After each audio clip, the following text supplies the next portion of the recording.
Hello guys, আসসালামু আলাইকুম। কেমন আছেন সবাই? আলহামদুলিল্লাহ, আপনাদের দোয়া এবং ভালোবাসা আমরা ভালো আছি। অনেক দিন পরে আজকে আমরা যাচ্ছি এক জায়গায় সবাই মিলে। সাকিব ভাই দেখি খুবই আনন্দে, কারণ আমরা অনেক দিন পরে একটা ট্যুরে যেতেছি, তাও কাছে, বেশি দূরে না।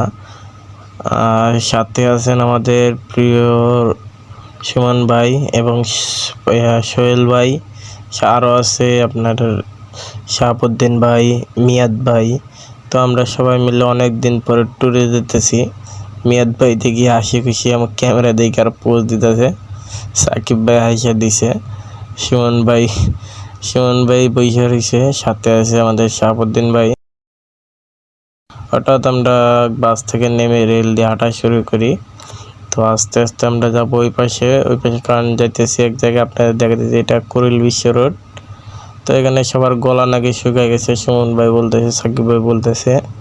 তো সবাই নাকি ঠান্ডা পানি কিছু একটা খাবে। তো যাই দেখি কি পাওয়া যায়। দেখি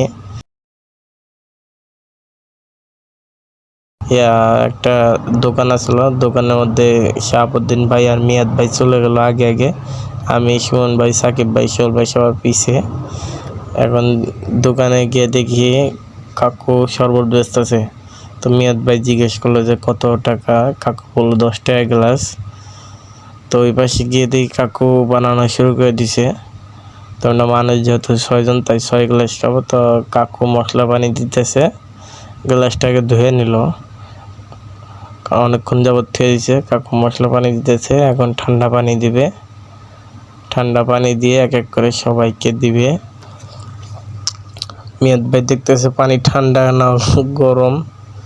তো মিয়াদ ভাইকে চেক করার জন্য দিলাম, মিয়াদ ভাই বললো চলে। তো কাকুর কাজ শুরু করে দিল। সাথে সাকিব ভাই দেখি মোবাইল টিপতেছে, সোহেল ভাই দেখতেছে কাকু কি করে। কাকু এখন লেবু চিপবে।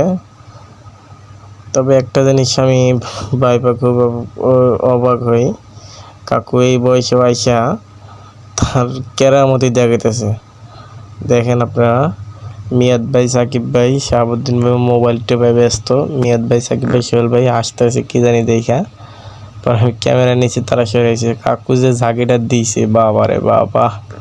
কাকু এখন এক এক করে সবাইকে দিতেছে শরবত। আমারটা আমি খালি বলতেছি মনে মনে, আমারে দেয় না, আমারে দেয় না। কাকু খালি সামনেই দেয়। পরে এক এক করে আস্তে আস্তে সবাই কাকু বললো অস্থির লাভ নেই, এক করে সবাইকে দিব, সবাই খেয়ে যাবেন। কাকু এই কথা বললো আবার, আমার হাতে শরবত দিয়ে খাইছে সেই বুঝছে। পরে আমরা ভাবলাম যে কি না কি, হয়তো অনেক স্পেশাল। পরে দেখি কাকু ঝাঁকি ঝুঁকি দিতেছে খুব অস্থিরভাবে। কাকু ঝাঁকি ঝুঁকি পরে আমার দিল। তো শরবতটা খেয়ে পরে আমরা অটো নিয়ে সোজা রওনা দিলাম গন্তব্যে। তো আর অল্প একটু আছে, যাইতে যাইতে আপনাদের মাঝে ভিউটা শেয়ার করলাম। আর আমি রেগুলার ব্লগ করি, হঠাৎ যেখানে যদি কোথাও না কোথাও যাই তারপরে নাই। এটা হচ্ছে সেনানিবাস। আর এটি আমরা আমাদের গন্তব্যে চলে এসেছি। আমাদের গন্তব্য ছিল পূর্বাচল 300 ফিট। তো সবাই সবার কাজ নিয়ে ব্যস্ত।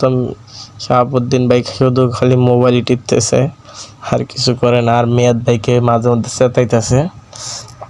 সুমন ভাই, সোহেল ভাই ওদের কাহিনী দেখতেছে, ওনারা ওই পাশে মোবাইল দিয়ে টিকটক ভিডিও করতেছে। তো আজকের মতন এই পর্যন্তই শেষ।